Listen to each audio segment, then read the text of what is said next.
you for the introduction. Welcome to everyone who's attending this first branch meeting of the new committee. I see in my screen that we at the moment have 107 attendees for this webinar, which is just a great result. Thank you all for attending. This is just, and it's popping up, it goes up to 110 at the moment. So thank you very much. Today's agenda will be 3 topics. We will have a short introduction and some branch updates. Then we have found Kevin available to do a perfect presentation, a very good presentation on incident investigation. And then we close off at around 6:45, 6:50 with any other business and close out of the webinar. I would like to start with introducing the new committee. I know it has been a bit of time between the last election and this initial first branch meeting of the new committee. But we had a couple of changes, we had a couple of challenges to get where we are today. But I'm very happy to be running chair for the branch, the UAE branch, and together with the team, we're very excited to run the 2-year term we all do and make it a success. So the new branch committee will consist of myself being the chair, vice chair will be Malik, responsible for events and communications. The one who's posting on LinkedIn a lot of information is Kevin. CPD and training will be Noor, and welcome to our new branch officer Mohammed, who recently joined and was elected and joined the committee. At the moment we still have a vacancy for treasurer, and if anyone is interested in a branch officer role, please reach out to us and we can review your candidacy, because we can always use additional colleagues in the committee. To start with a few updates, I think we're doing very good. Beginning of this year, we started with 800 followers on our LinkedIn page. That now increased to more than 1150. So I think we're progressing very good, and I think that's the success of everyone. We can't do this alone as committee. We are a members organization, so we need everybody involved. So perfect that so many people are interested in double IRSM in the UAE and are following us. Just to get back to what happened in May, May 19, we had the Risk Excellence Awards, and the Etihad Aviation Group in the UAE was highly commended for their outstanding risk management practice. Congratulations from my side, from the committee. I think that's an outstanding performance and something that is definitely something we need to mention over here. So congratulations to the Etihad Aviation Group and anyone from Etihad who is attending this webinar. That automatically moves to next year Risk Excellence Awards. The entries for that are open on October 1st. So if you want to nominate someone, a group, a person, maybe yourself, think of this and go to the website and follow the instructions for the registration of the Risk Excellence Award, the nomination. Training updates. We're in the midst of the summer, so a lot of people are on summer holiday, especially in Europe. So what you will see is that at the moment there are no courses scheduled. This all starts from October onward. I've listed here the courses that are scheduled until mid-November. and amongst them meaningful measures, effective problem solving, but some which I think are very interesting as well as managing risk, the essentials, introduction to ISO 45003, and running effective risk workshops. So more information, if you're interested, again, visit the website or send an email to training@iirsm.org for more information. Branch meetings in the region, couple of branch meetings scheduled for the next 2 months. Saudi Arabia will be next week Tuesday, and the week after we will have branch meetings in by the Pakistan, Qatar, and India branch, and then moving into September, Bahrain, Oman, India, and Egypt will have in the first half of September their branch meetings, and we will have our UAE branch meeting on Wednesday, September 14th. Those who are interested in attending any of the UK or Europe branch meetings, a few branch meetings are scheduled for the month of August. The Southeast branch in the UK has 2 branch meetings scheduled for August. Ireland and Europe have a branch meeting as well. The Europe branch meeting will be on stress-related risks. Like for our UAE branch meeting, the meetings are can be attended by anyone, members and non-members. So if you like to attend any of these meetings, register yourself, you get an invite, and then you can attend the meeting freely. Any of the previous webinars will be made available on the YouTube channel of WIRSM. Like for this one, after the session, you will receive a confirmation email within 1 or 2 days after this session with a link to the recording of this session. And I think another one that probably the majority of you is looking after is there will be a certification of attendance attached to that same email. So within 1 or 2 days after this webinar, you will receive an email with your certificate and a link to the recording of this webinar. Professional development, online seminars. A few are listed at the moment. Crisis communication planning, practical guidance. The date is to be announced. Digitation in the work smarter is scheduled for Wednesday, September 7th. And for those who want to apply for fellowship, there is a information session on Tuesday, November 29th. In the meantime, if you have any questions on your membership levels, do not hesitate to reach out to any of the committee members or Noor in specific, who is looking after CPD and training. So get in contact with us if you have any questions. Just to highlight some of our benefits being a member. All to do with training and qualifications, with exclusive discounts for members. Competency framework, we have a monthly magazine, Sentinel, weekly newsletters, mentoring scheme, and an emergency risk leaders network, and more benefits. But if you consider to become a member, please visit the website. We have a discount code, which is always interesting as well. Upon registration, if you use the code UAE25, there will be automatically a 20% discount on your annual membership. So for those who are interested in becoming a member, please do so.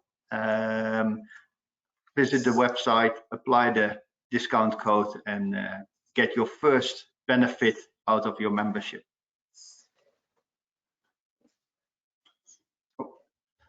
Our next branch meetings, we have scheduled them for every second Wednesday of the month.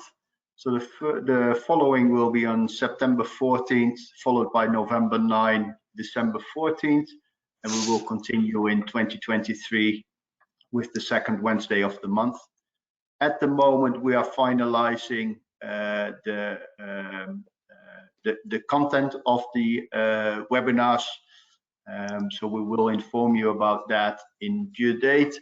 If there's any topic that you would like us to address during the webinar, please reach out to us. As I mentioned before, we are a members organization, and we would like to get everybody involved. So if you have any suggestions on a topic to be presented, or if you would like to present a topic yourself, let us know. The same for sharing best practices or experiences. I completely understand that giving a presentation for 30 or 45 minutes in a forum like this might be a bit overwhelming, but I think it's very good for everyone's professional development to speak in public, whether it's face-to-face, whether it's in a webinar. So what we want to initiate is to give a stage for anyone who wants to present a best practice or experience, and just give you 10 minutes time to share your information with us. We can all learn from that. So if there's anyone interested in that, again, reach out to us on our via email or via the WhatsApp group, and we can make sure that we list you for one of the upcoming webinars we have.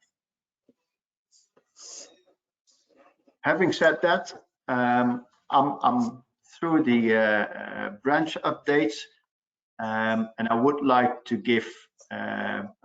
hand over to Kevin for a presentation on incident investigation. Personally, I believe that this is a very important topic.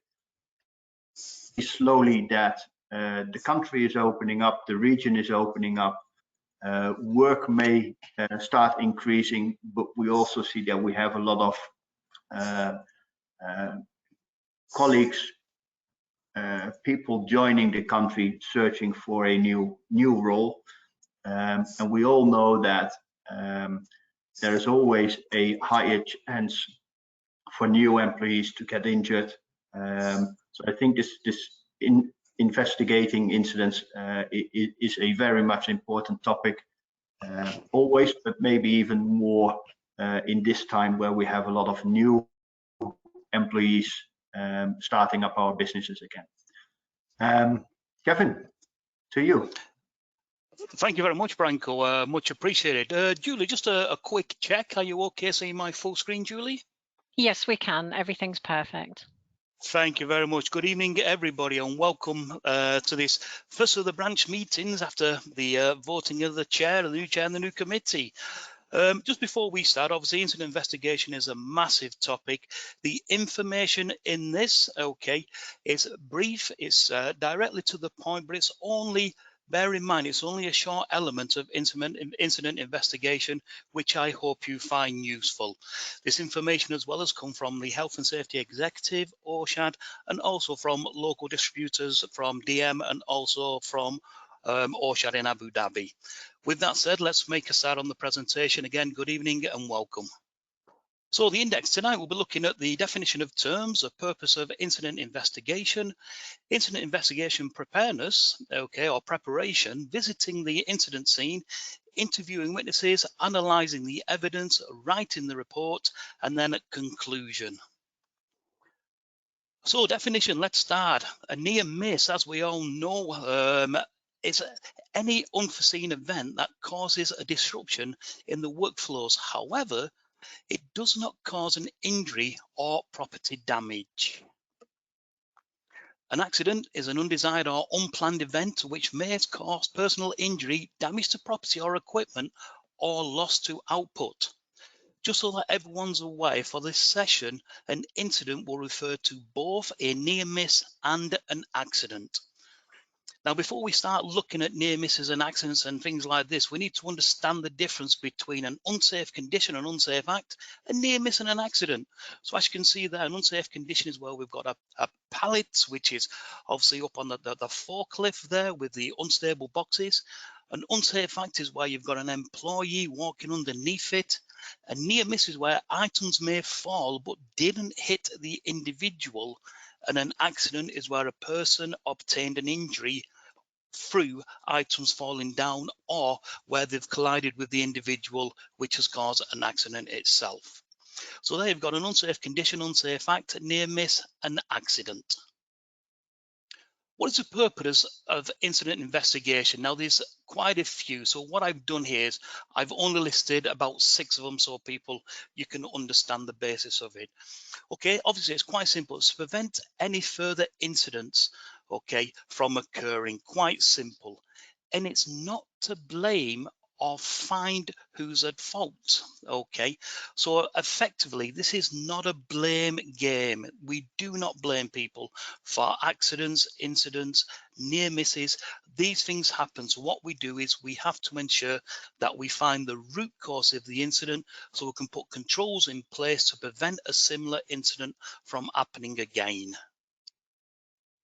It could have been for legal reasons as well. For legal purposes, accidents and incidents may have a legal implication.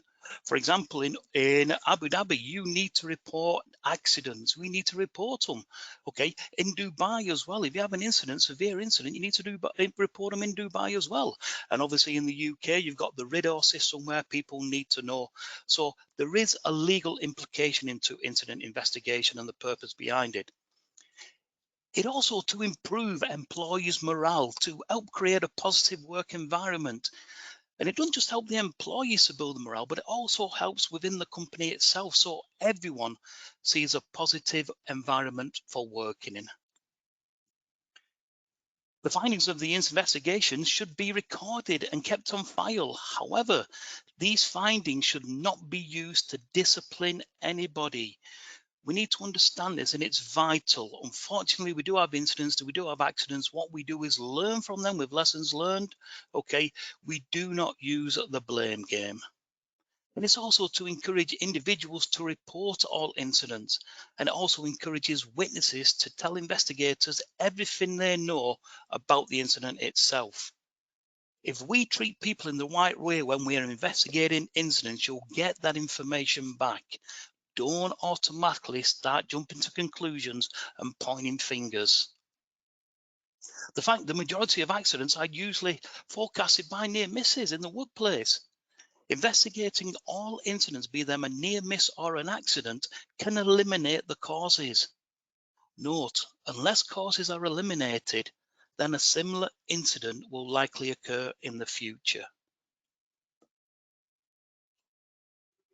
What should the investigation do? Quite simple, it should determine what happened, determine the root cause, identify corrective actions, and prevent future occurrence. When we talk about preparation, when investigating an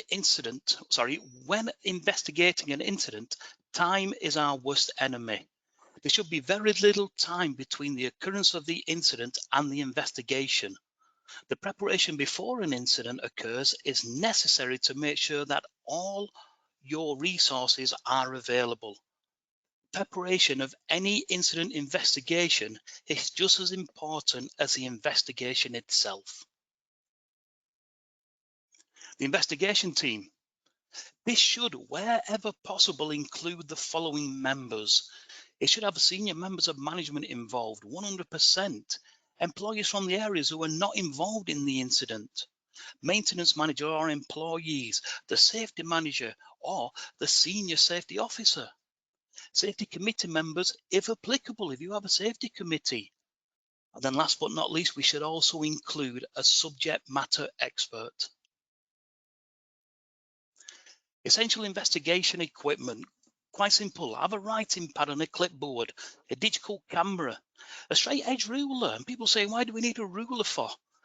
we need a ruler so that we might be able to mark on photographs so it gives a diameter so people can see the side of things, the size.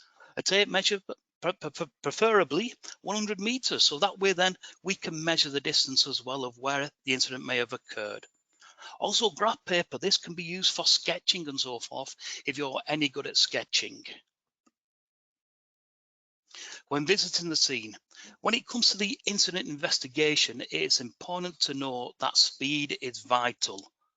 The first 2 hours are the most precious times of any investigation. After 2 hours onwards, people start forgetting things. Preserve evidence and record eyewitnesses' accounts before they are forgotten. The first 2 hours is our key role for trying to get as much information as we can before it is forgotten.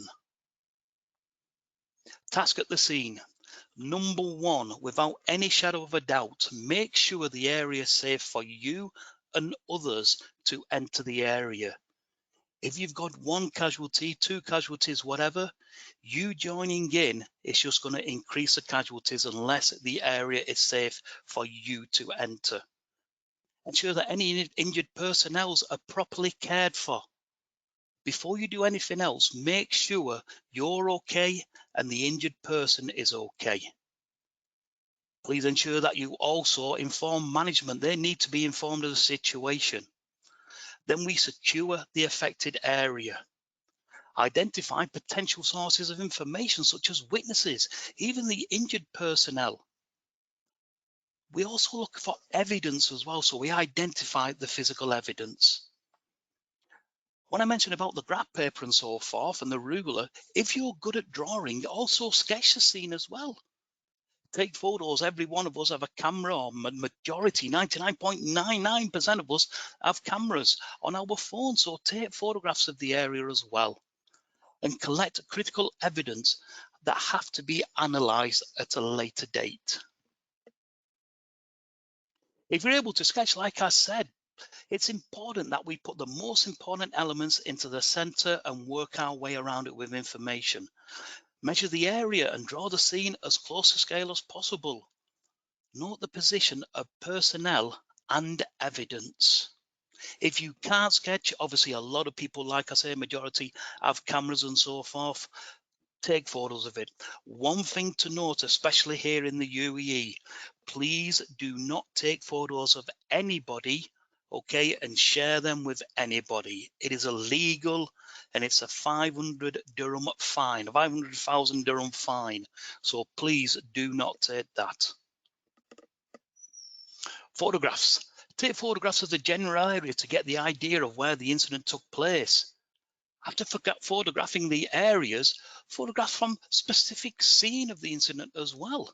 Take photographs from different angles, and where possible, use a straight edge ruler, like I mentioned in the first place, okay, to look to try and get the size of the object or the size of the incident itself, which you can detail in the photographs.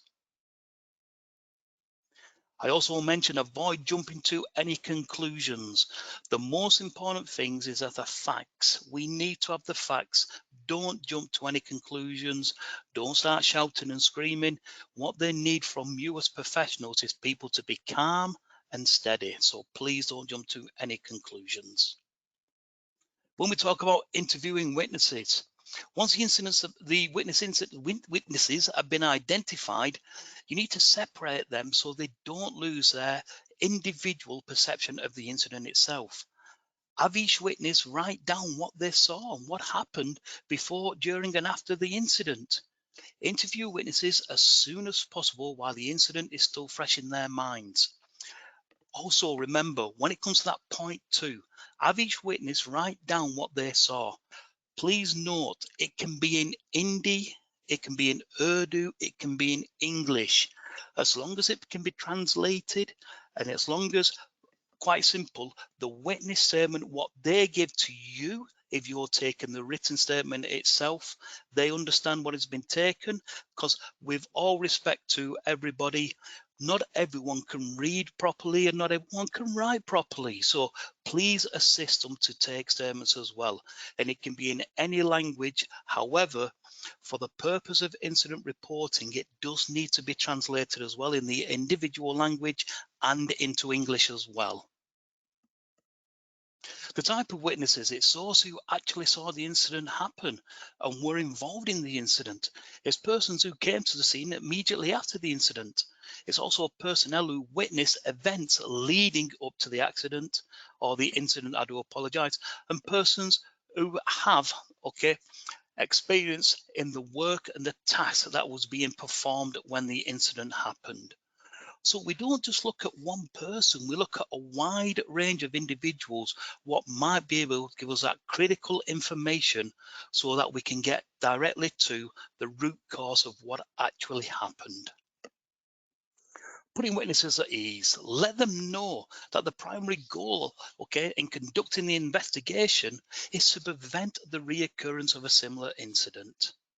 Inform the witness that they are not there to get anyone in trouble. You're not there to point fingers at anybody. Choose a private location to conduct the interview. Don't do it in a mess hall. Don't do it in an office where you've got a load of people. Do it in a private place. And place yourself between the witness and the exit door. This eases the witness's feelings of being trapped because they can see a way out as well. Interviewing witnesses. When interviewing a witness, review the written statement with them and clear up any discrepancies which they may have. If possible, show them photographs as well that you have taken of the incident scene to see if it helps them remember any pertinent information as well. Questions. Below are just a few questions that may help find information of the incident. Quite simple. What happened? What witness or who witnessed or who was involved in this incident? Where did the incident occur? And where was the witness in relation to where the incident occurred? When did the incident happen?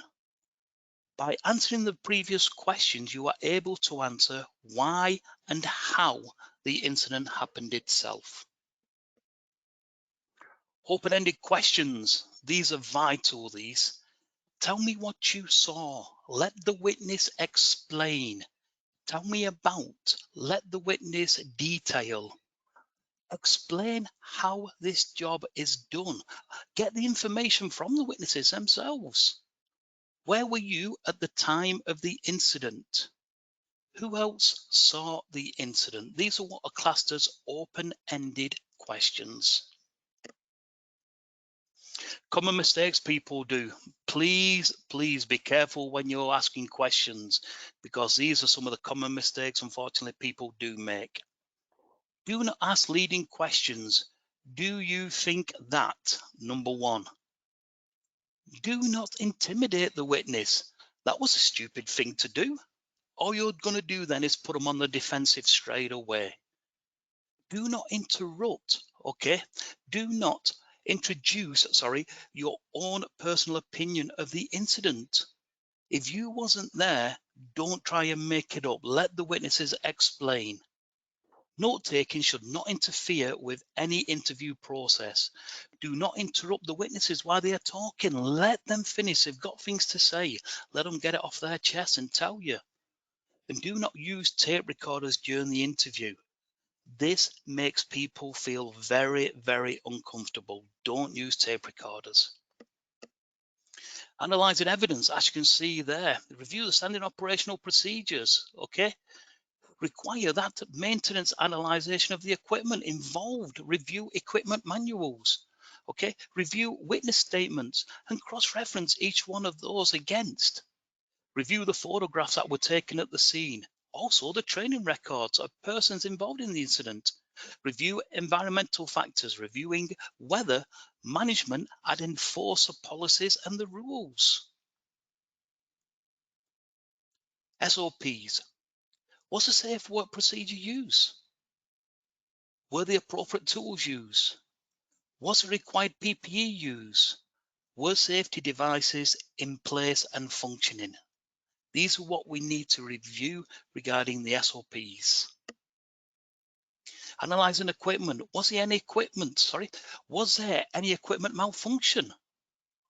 What was the cause of the equipment failure? Was the equipment being used according to the manufacturer's recommendations? Was the equipment modified in any way? These are all areas which we need to look at whilst doing the investigation. Training records. Was the individual involved in the incident properly trained? When did the individual last receive training? Who provided them with the training? How much experience did the training have, or the trainer have himself who gave the training? How much experience did the worker have? And what was the training content? So this is all around the individual. Has he been trained? Has he had that experience? Has he been given the qualifications and knowledge, the skills to conduct that activity himself? And was the training itself satisfactory for the activity being conducted? Environmental factors. What was the weather at the time of the incident? Now, those are in the UAE. Today, ladies and gentlemen, as you may know, with the humidity, it reached 56% today, or 56 degrees today, the temperature. So here it was extremely hot in Abu Dhabi. What was the temperature at the time of the incident?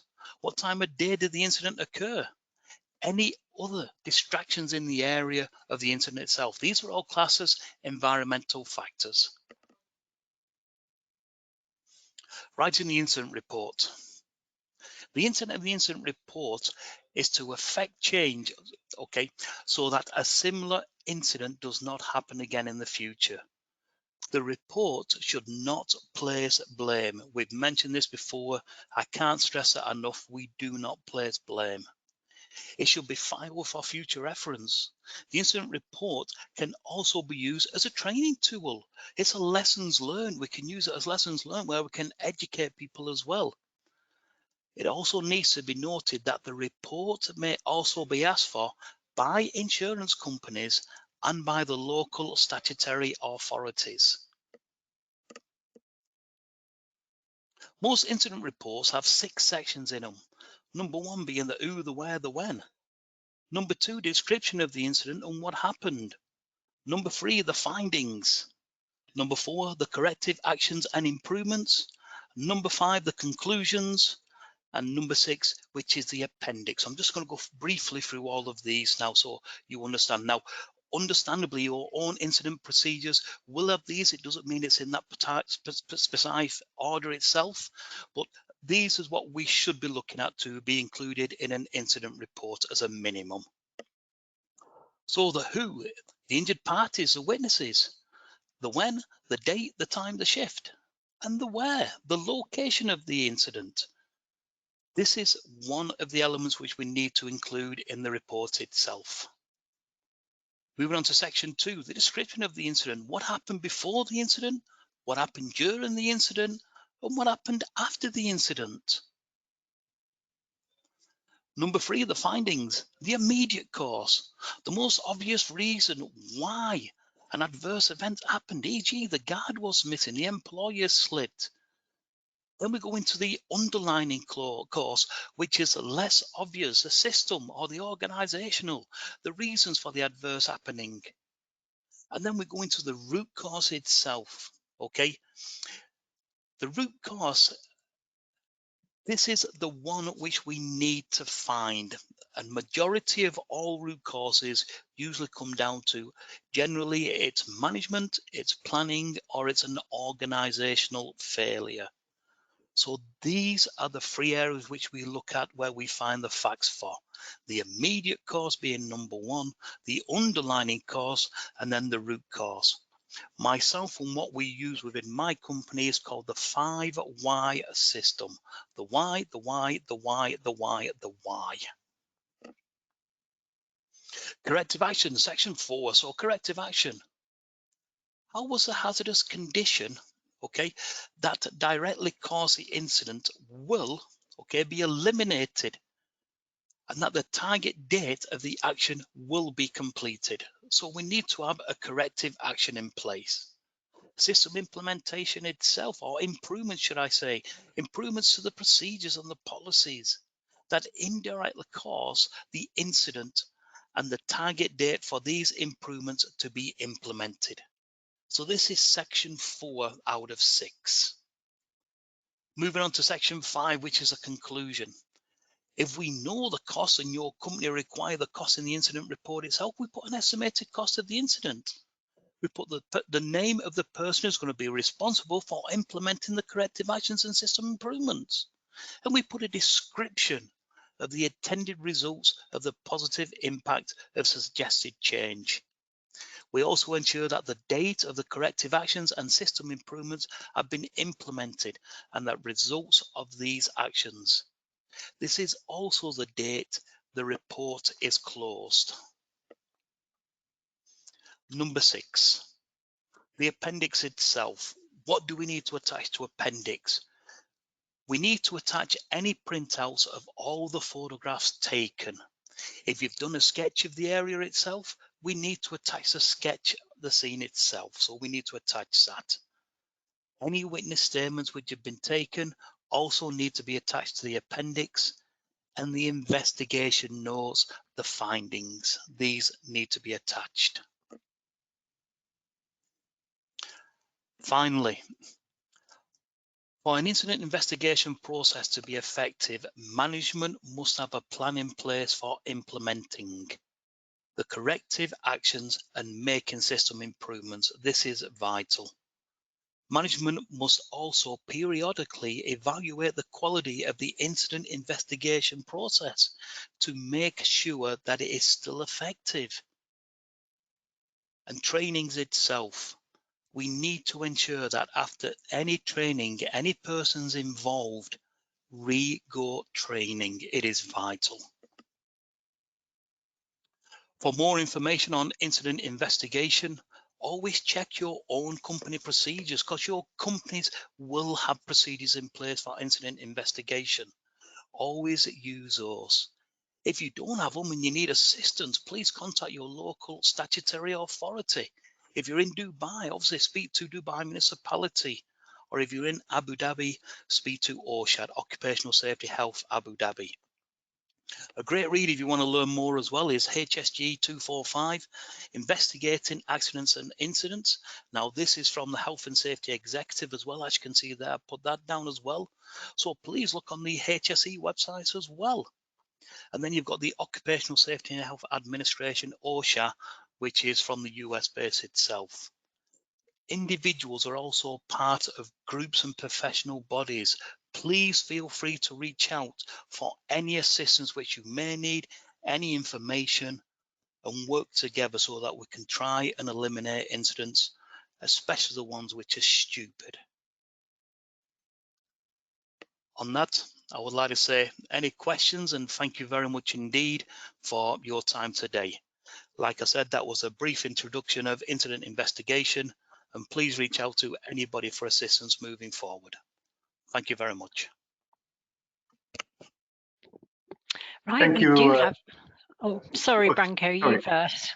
No worries. I just wanted to thank Gavin for the great presentation. I think it gave a very clear overview in the different steps that is needed to be taken, and that we definitely can't rush an incident investigation.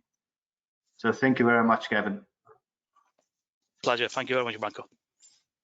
Yeah, we do have 2 questions for you. One is quite a long question, so do forgive me if I don't read it correctly, but I'll try and get it right the first time. Which investigation process will give long-term preventative action? Authority investigation in brackets police, or site internal investigation in brackets internal site management? It's surely internal investigation, but during the process of both parties' investigation, the company focuses only on authority and tries to avoid internal ?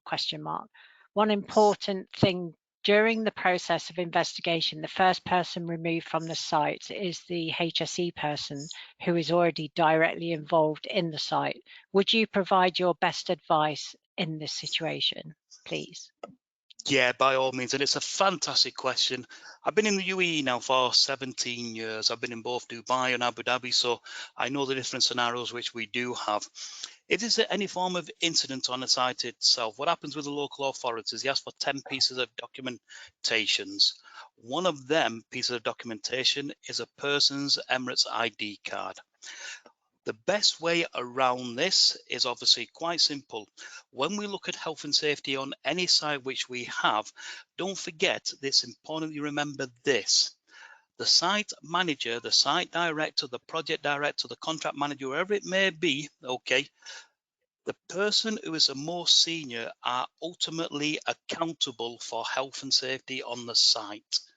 They cannot give accountability away, but they can delegate responsibility. I agree 100% that here in the UAE, they do take health and safety personnel away.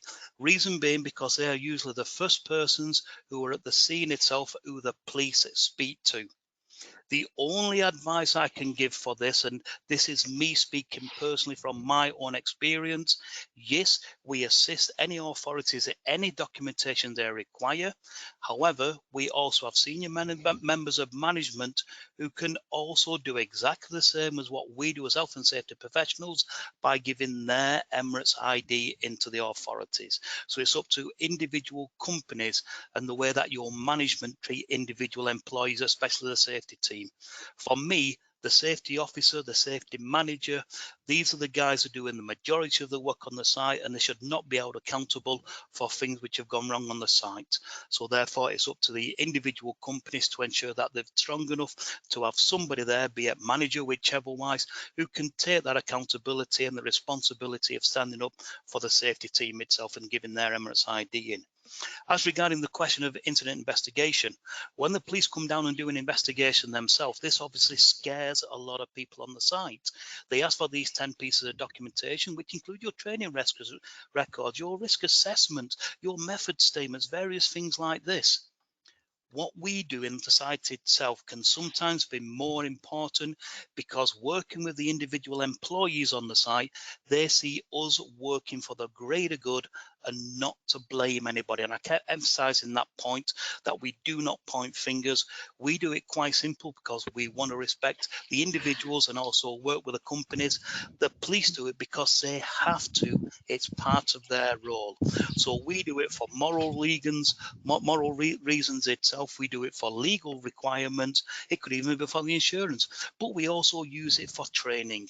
They both have the importance, but from me, the safety ones which are done internally are more important than the external ones which are done by the authorities. I hope that answers that question, Julie. It was a very comprehensive answer. Thank you. The next one is probably I will add into this. What do you think is, oops, the next question's just gone down. Just bear with me.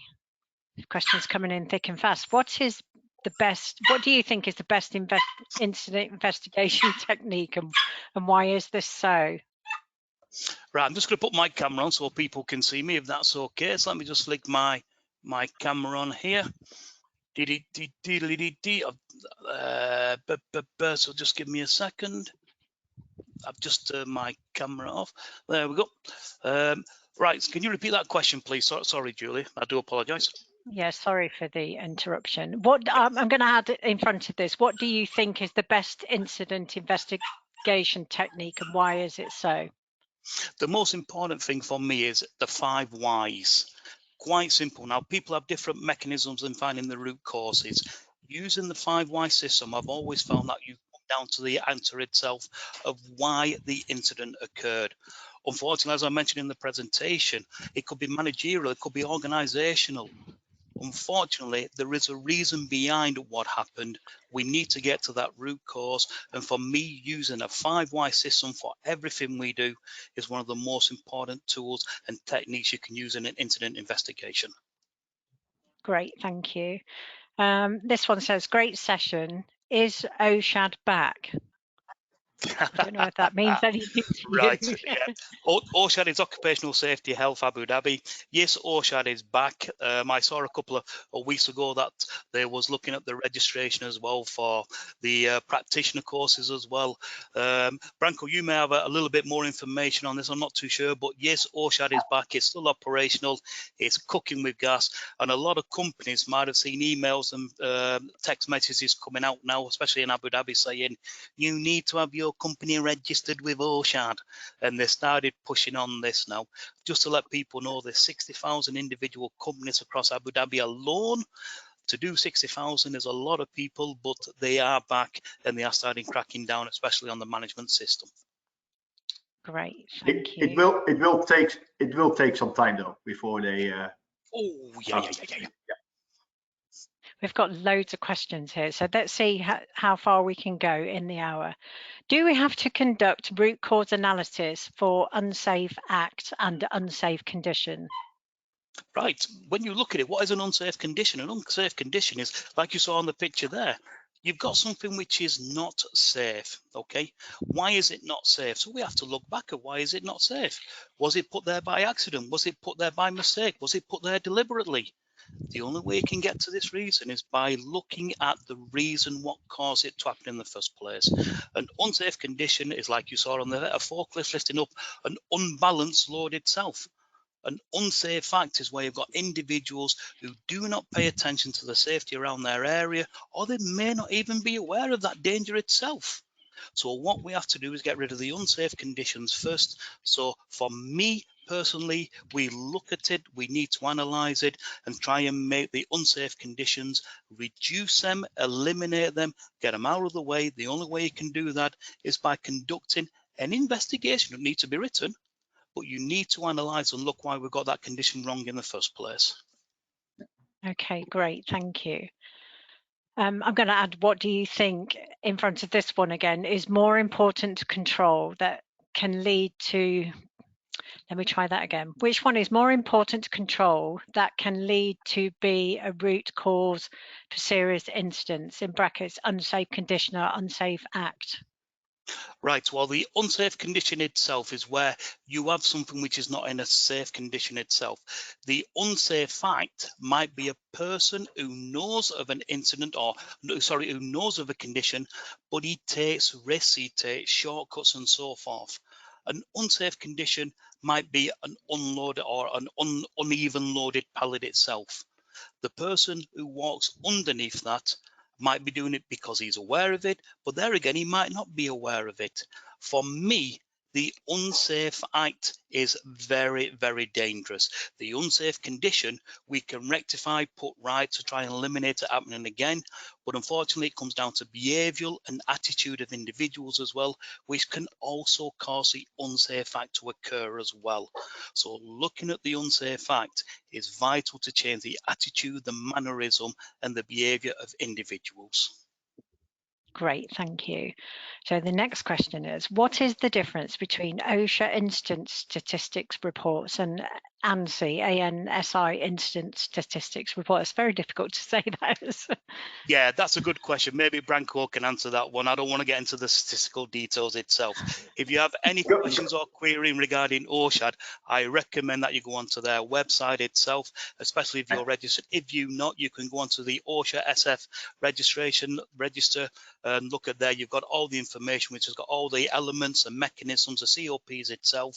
To be fair with everybody, look at that website. You'll get the information required regarding the difference between the two. Yeah. And if there are any questions after that, just reach out to us as well. You know, we're all here to support each other.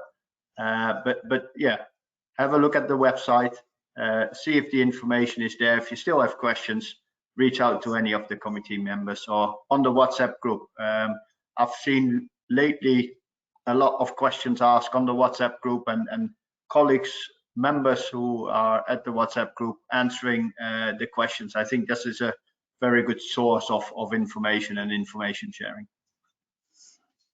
Great, thank you. Now I can see we're running out of time, so I'm going to ask some quick questions. So the next one is, When do we involve an external expert to lead an investigation? Right, when we look at investigations itself, it's up to the own individual companies and procedures which you have in place itself. It also includes the fact of the severity of the incident. If you've got someone who slips and fall, then by all means we do it internally. If you've got someone who's obtained an accident where they require medical treatment or they've been off work for more than 1 day, and the severity of this injury itself is also in implementing where we've got the authorities involved, then it's recommended that we bring an external expert in to assist in trying to find the details of what happened. Don't forget, every one of us are health and safety professionals in our own rights. None of us know everything. None of us. So that's why we do have experts externally who can assist us. If you've got someone who's had a severe injury or someone who's having medical treatment, which may be off work for a day or longer, then try and bring an expert in if you can. Great, thank you. And we've got someone here from an earlier question. Thank you for answering my question and wonderful session. Someone's asking, how can we join the WhatsApp group? Quite simple. Let us know. Just send us an email. You've got our email address, okay? Or if you've got one of your colleagues or friends who are already a member itself, ask them to send the message through, and I'm sure we can quite easily sort that out for you. Okay. So I'm just going to ask a quick, because we've got so many questions here and we don't have time. So I'm just going to looking for a couple of quick ones that hopefully can be quick. Okay, so this one, do you find that company owners encourage a thorough investigation, as this may also result in identifying failings of the company? That's a tricky one. Yeah, it is. Sorry, Branko. No, I found the wording interesting because I typically use that it gives opportunities for improvements. I rather look at it from a positive side than from the negative side. But I do realize that there will be companies that rather not investigate any incidents because it might not look good to them. Yeah. Yeah, I agree with that, Branko. And just to add on to it as well, as we all know, we do site observations, we do site walks and site tours. I work with some great companies, and one where I am at this moment in time, a fantastic company with all respect to them, and I work and do their walks with them on a daily basis. One thing I've found as well is any observations which are observed from myself, they take it as a positive. And the reason why is because they see it as an area of improvement. So therefore it benefits not only themselves, but it also benefits the company, their reputation, the subcontractors, because it's trying to improve safety. Great, thank you. Somebody's asked if they can have a copy of your presentation. This will be shared. If anyone wants to have a copy of this directly, the PowerPoint presentation, what I will do as well, if it's okay with the committee itself, I've got no problem in sending this through to anybody. So therefore, you may use this presentation if you require for the training of your own individual teams if you wish to do so. I have no issues with that. Please note the information from this presentation, like I said, is from OSHA, okay? It's also from the Health and Safety Executive and also from OSHA and Dubai Municipality. So this is a combination of everything together. So please feel free to use it if you wish to use it for your own personal training. Great. And I'll just finish on this one last question. And presumably, if anyone with the many questions we've not been able to ask, people can either use the WhatsApp group or email you, and hopefully someone will be able to help. But I'll finish on this one. During the witness interview, most of workers don't write English or their own language. Can it be acceptable that the safety personnel could write it for them and ask them to sign it? Right, number one on this, as I mentioned in the presentation itself, with all respect to everybody who may be on this call, not everyone speaks English. No, not everyone does. We have people who speak Urdu, Tagalog, Hindu, whichever it might be. So yes, there's different languages and they may not be able to write it in English. If you've got someone who they wish to bring in with them during the interview process, please allow them to bring that person in. Don't forget, it's very intimidating when people get stuck in a room with somebody asking questions. Please allow them to come in. They can also assist them if they wish in writing the statement. However, on this particular point, I don't mean to be disrespectful in any way, shape or form.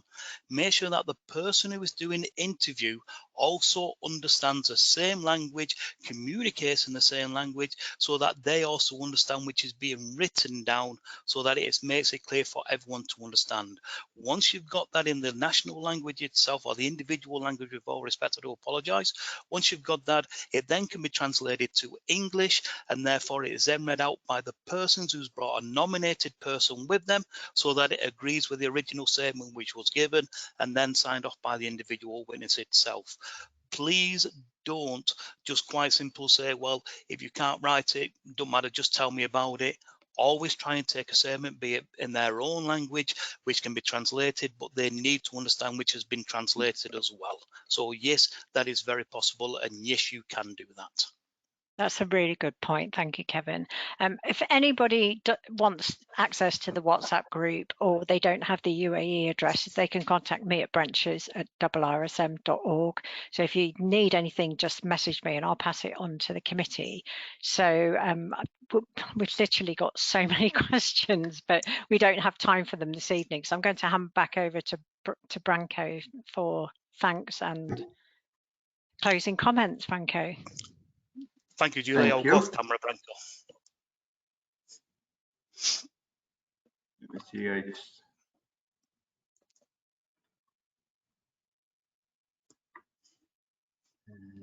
What did you want to do, Branko? Did you want to bring a presentation up again? Yeah, I just need to get my screen back, yes. Okay, I'll make you a presenter again. I'll just swap you over. Oh, okay.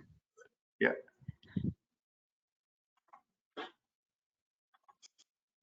Thank you very much. My screen is visible? No. No? It was momentarily. Oh, yeah, there it is. Yep. There it is. Okay. Thank you very much, Kevin. Just to finalize today's session, we still have polo shirts, baseball caps and mugs available. Anyone interested, please let us know. We have the different sizes of the polo shirts. So let us know if you're interested in one of these items. They're still for sale, as mentioned. And then finally, the different media we can be reached, email, WhatsApp groups, website, and our LinkedIn group.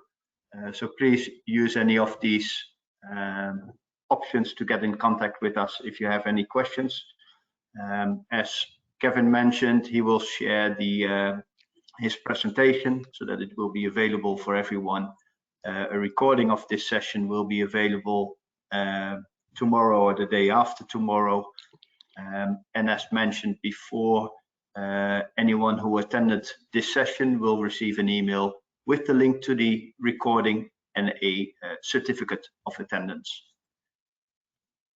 Having said that, thank you all for attending this session. I think it was very successful. I saw at the top that we had 145 attendees. I think that's a very good result.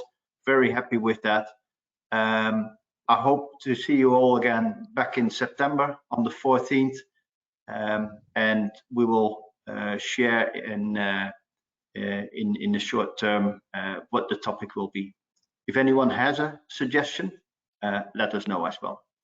Thank you. Have a good evening and hope to see you in September. Good evening, everyone. Thank you.